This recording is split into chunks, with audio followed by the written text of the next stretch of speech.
होली है हेरो होलिये होली करला से है तो कि भौजी सबके रंग लगेला से है तो हर एलो सुंदर अपन भौजी के रंग देवी सबसे पहले हेरो चल ना पहले सप्तरी वाली भौजी के रंग देवा आ तब सिरहा वाली भौजी के रंग दे हे बउआ के मम्मी की कहै छियै अहाँ रहू घर में हम रहे छिए बहरा या देखे छिए होली में रंग दिलाए बहु के तोरा हे बउआ के पापा साल भर के तो होली छियै चोली में रंग लेले हमरा खाओ निक लगत रहिया बउआ के पापा होली खेलाइते खेलाइते कर ले छा देवर और संगे सट्टा सट्टा तो हमरा नहीं लगे छे घाटा कथी के घाटा लगे अहाँ के कोई रंग दे छो चोली में कोई दे छो ढोली में कोई रंग दे छो चोली में कोई दे छो ढोली में छाती फटत रहया हमरा ये छाती फटत रहया हमरा ये चल जो तू मौगी गोहाली घर में खुश रहे तू चौकी के तरह में रंग लेबै हम चोली के भीतर में होली खेलेबै हम देवर के संग में होली खेलेबै फेकवा देवर केहन छो ये तो ऊपरे में चढ़ जो चुपचाप घर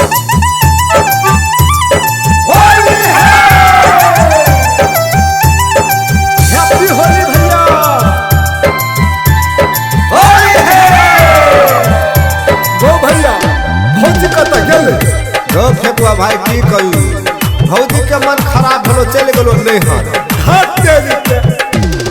भौजी बिना होली लागे छे सुनसान अंगना घर लागे छे वीरान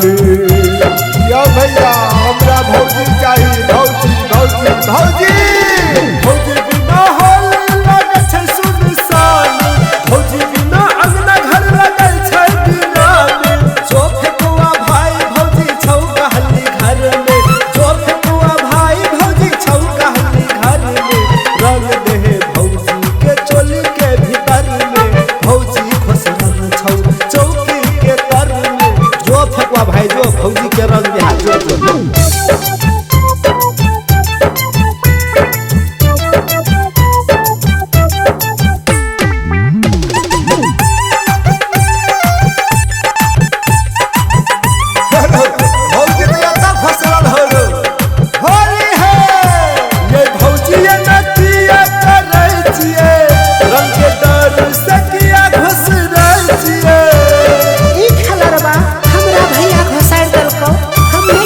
जो अपने